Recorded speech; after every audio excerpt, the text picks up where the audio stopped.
हरे कृष्णा। पूर्णिमा तिथि का हिंदू धर्म में विशेष महत्व है। इस दिन माता लक्ष्मी धरती पर भ्रमण करती हैं, इसलिए इस दिन भगवान विष्णु और माता लक्ष्मी का पूजन अवश्य करना चाहिए। आज के इस वीडियो में आप सभी 32 पूर्णिमाओं की व्रत कथा सुनेंगे। आप सभी श्रोतागण इस व्रत कथा को प्रेम पूर्वक और श्रद्धा भाव से सुने। आप सभी की मनोकामनाएं अवश्य ही भगवान विष्णु पूर्ण करेंगे। प्रेम से बोलिए भगवान विष्णु की जय, माता लक्ष्मी की जय, भगवान श्री कृष्ण की जय। द्वापर युग में एक समय की बात है कि यशोदा जी ने कृष्ण जी से कहा कि हे कृष्ण, तुम सारे संसार के उत्पन्न करता, पोषण तथा उसके संहार करता हो। आज कोई ऐसा व्रत मुझसे कहो जिसके करने से मृत्यु लोक में स्त्रियों को विधवा होने का भय न रहे तथा यह व्रत सभी मनुष्य की मनोकामना पूर्ण करने वाला हो। इस पर श्री कृष्ण कहने लगे कि हे माता, तुमने अति प्रसन्न किया है। मैं तुमसे ऐसे ही व्रत को सविस्तार कहता हूँ। सौभाग्य की प्राप्ति के लिए स्त्रियों को द्वित्रिंश अर्थात 32 पूर्णिमाओं का व्रत करना चाहिए। इस व्रत को करने से स्त्रियों को सौभाग्य संपत्ति मिलती है। यह व्रत अचल सौभाग्य को देने वाला और भगवान शंकर के प्रति मनुष्य मात्र की भक्ति को बढ़ाने वाला है। यशोदा जी कहने लगी, हे कृष्ण, सर्वप्रथम इस व्रत को मृत्यु लोक में किसने किया, इसके सह विस्तार से मुझसे कहो। श्री कृष्ण जी कहने लगे कि इस भूमंडल पर एक अत्यंत प्रसिद्ध राजा चंद्रहास से पालित अनेक प्रकार के रत्नों से परिपूर्ण कातिका नाम की एक नगरी थी। वहाँ धनेश्वर नाम का एक ब्राह्मण था और इसकी स्त्री अति सुशील रूपवती थी। दोनों ही उस नगरी में बड़े प्रेम के साथ रहते थे। घर में धन धान्य आदि की कोई कमी नहीं थी। उनके एक बड़ा दुख था, उनके कोई संतान नहीं थी, जिस वजह से वे बहुत दुखी रहते थे। एक दिन एक बड़ा तपस्वी योगी उस नगरी में आया। वह योगी बाकी सभी घरों से भिक्षा मांगकर भोजन किया करता था, लेकिन उस ब्राह्मण के घर से भिक्षा नहीं मांगा करता था। एक दिन योगी गंगा किनारे भिक्षा मांगकर प्रेम पूर्वक खा रहा था कि धनेश्वर ने योगी को यह सब करते देख लिया। सब कार्य किसी प्रकार से देख लिया। अपनी भिक्षा अनादर से दुखी होकर धनेश्वर योगी से बोले, और सभी घरों से भिक्षा लेते हो परंतु मेरे घर की भिक्षा कभी नहीं लेते, इसका कारण क्या है। योगी कहने लगा कि आपके धर्म हमें इस बात की आज्ञा नहीं देते, क्योंकि अभी आप ग्रस्त जीवन में एक सुख से वंचित हैं। आपके घर संतान होने पर मैं आपके घर से भी भिक्षा स्वीकार कर लूँगा। उन्होंने कहा कि जिसे संतान नहीं है उसके घर से भिक्षा लेने से मेरे भी पतित हो जाने का भय है। धनेश्वर यह सब बात सुनकर बहुत दुखी हुआ और हाथ जोड़कर योगी के पैरों पर गिर पड़ा और दुखी मन से कहने लगा कि आप मुझे संतान प्राप्ति के उपाय बताएं। आप सर्वज्ञ हैं, मुझ पर अवश्य ही कृपा कीजिए। धन की मेरे यहाँ घर में कोई कमी नहीं है, लेकिन मैं संतान न होने के कारण अत्यंत दुखी हूँ। आप मेरे इस दुख का हरण कीजिए। यह सुनकर योगी कहने लगे, तुम चंडी की आराधना करो। घर पहुंचकर उन्होंने यह सारी बात अपनी पत्नी को बताई और खुद वन में चला गया। वन में पहुंचकर उसने चंडी की आराधना की, उपवास किया। चंडी ने 16 दिन उसको सौपन में दर्शन दिए और कहा कि हे धनेश्वर, जा तेरे पुत्र होगा, लेकिन उसकी आयु सिर्फ 16 वर्ष की होगी। 16 वर्ष की आयु में ही उसकी मृत्यु हो जाएगी। अगर तुम दोनों स्त्री पुरुष 32 पूर्णिमाओं को व्रत करोगे तो यह दीर्घायु को प्राप्त होगा। जितनी तुम्हारा सामर्थ्य हो उतने आचे के दिए जलाकर शिवजी का पूजन करना, लेकिन पूर्णमासी 32 ही होनी चाहिए। सुबह होते ही उन्हें इस स्थान पर एक आम का पेड़ दिखाई देगा। उस पर चढ़कर एक फल तोड़कर अपने घर चले जाना। अपनी स्त्री का इस बारे में बताना। सुबह स्नान होने के बाद वह स्वच्छ होकर शंकर जी का ध्यान करके उस फल को खा ले, तब शंकर भगवान की कृपा से उसको गर्भ हो जाएगा।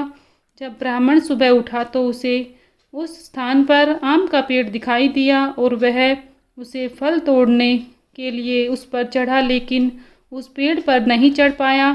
यह देखकर उसे बड़ी चिंता हुई। उसने भगवान गणेश की उपासना की और कहा कि हे ध्यानिंदे, अपने भक्तों के विघ्नों का नाश करके उनके मंगल कार्यों को करने वाले, दुष्ट का नाश करने वाले, रिद्धि सिद्धि देने वाले, आप मुझसे इतना बल दें कि मैं अपनी मनोकामना पूरी कर सकूं। इसके बाद वह पेड़ से फल तोड़कर अपनी पत्नी के पास पहुंचा। उसकी पत्नी ने अपने पति के कहे अनुसार इस फल को खा लिया और वह गर्भवती हो गई। देवी की कृपा से उसे बहुत सुंदर पुत्र पैदा हुआ। उसका नाम उन्होंने देवीदास रखा। माता पिता के हर्ष और शोक के साथ वह बालक बढ़ने लगा। भगवान की कृपा से बालक बहुत ही सुंदर था, सुशील और पढ़ाई लिखाई में बहुत ही निपुण था। दुर्गा जी की कथा अनुसार उसकी माता ने 32 पूर्णमासी का व्रत रखा। जैसे ही 16 वर्ष का हुआ तो दोनों पति पत्नी बहुत दुखी हुए। कहा कि उनके पुत्र की मृत्यु ना हो जाए। उन्होंने सोचा कि अगर उनके सामने यह सब हुआ तो वह कैसे देख पाएंगे। तभी उन्होंने देवीदास के मामा को बुलाया और 1 वर्ष के लिए देवीदास को काशी में पढ़ने के लिए भेज दिया। 1 वर्ष के बाद उसे वापस लेकर आ जाना। देवीदास अपने मामा के साथ एक घोड़े पर सवार होकर चल दिया। उसके मामा को भी यह बात पता नहीं थी। दोनों पति पत्नी 32 पूर्णिमा का व्रत पूरा किया। दूसरी तरफ मामा और भांजा दोनों रात गुजारने के लिए रास्ते में एक गांव में रुके। उस दिन उस गांव में ब्राह्मण की कन्या का विवाह होने वाला था। जिस धर्मशाला में वर और बारात के बाकी लोग रुके हुए थे, उसी धर्मशाला में देवीदास और उसका मामा ठहर गए। उधर कन्या को तेल आदि चढ़ने के बाद जब लगन का समय आया तो वर की तबीयत खराब हो गई। वर के पिता ने अपने परिवार वालों से विचार विमर्श करके कहा कि यह देवीदास मेरे पुत्र जैसा ही है, मैं इसके साथ लगन करा दूं और बाद में बाकी सारे काम मेरे बेटे के साथ पूरे हो जाएंगे। ऐसे कहने के बाद वर के पिता देवीदास को मांगने के लिए उसके मामा के पास गए और उन्हें सारी बात बताई। मामा ने कहा कि कन्यादान में जो कुछ भी मिलेगा वो हमें दे दिया जाएगा। वर के पिता ने बात स्वीकार कर ली। इसके बाद देवीदास का विवाह कन्या के साथ संपन्न हो गया। इसके बाद वह अपनी पत्नी के साथ भोजन न कर सका और मन में विचार करने लगा, न जाने ये किसकी पत्नी होगी। यह सोचकर उसकी आंखों में आंसू आ गए। तब वधू ने पूछा कि क्या बात है, आप उदास क्यों हो। तब उसने सारी बात अपनी पत्नी को बताई। तब कन्या कहने लगी कि हे ब्राह्मण, विवाह के विपरीत कैसे हो सकता है। आप ही मेरे पति हैं, मैं आपकी ही पत्नी रहूंगी, किसी अन्य की कभी नहीं। तब देवीदास ने कहा, ऐसा मत करिए क्योंकि मेरी आयु कम समय की है, मेरे बाद आपका क्या होगा। लेकिन उसकी पत्नी नहीं मानी और बोली, स्वामी आप भोजन कीजिए। दोनों रात में सोने के लिए चले गए। सुबह देवीदास ने पत्नी को 4 नगों से जड़ी एक अंगूठी दी और एक रुमाल दिया और बोला कि हे प्रिय, इसे लो और संकेत समझकर स्थिर चित्त हो जाओ। मेरे मरण और जीवन के जानने के लिए एक पुष्प वाटिका बना लो, उसमें सुगंधित वाली एक नवमल्लिका लगा लो, उसको प्रतिदिन जल से सींचा करो और आनंद के साथ खेलो कूदो। जिस समय और जिस दिन मेरा मरण प्रांत होगा उस दिन वह फूल सूख जाएंगे। जब यह फिर से हरे भरे हो जाए तो जान लेना मैं जीवित हूँ। यह समझाकर वह वहाँ से चला गया।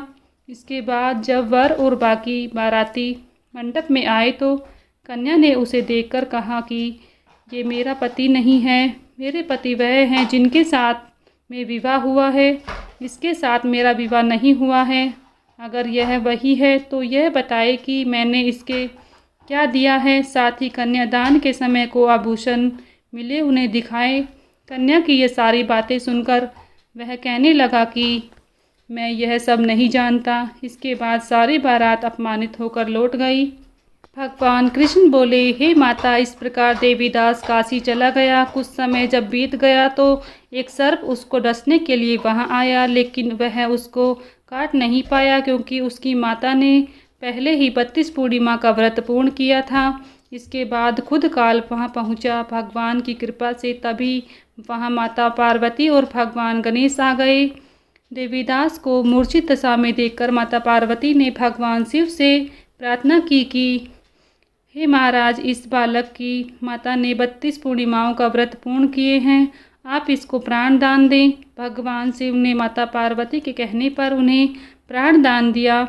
उधर उसकी पत्नी उसके काल की प्रतीक्षा कर रही थी। उसकी पत्नी ने जाकर देखा कि पुष्प और पत्र दोनों ही नहीं हैं, तो उसको बहुत आश्चर्य हुआ। जब उसने देखा कि पुष्प वाटिका फिर से हरी भरी हो गई है, वह समझ गई कि उसका पति जिंदा है।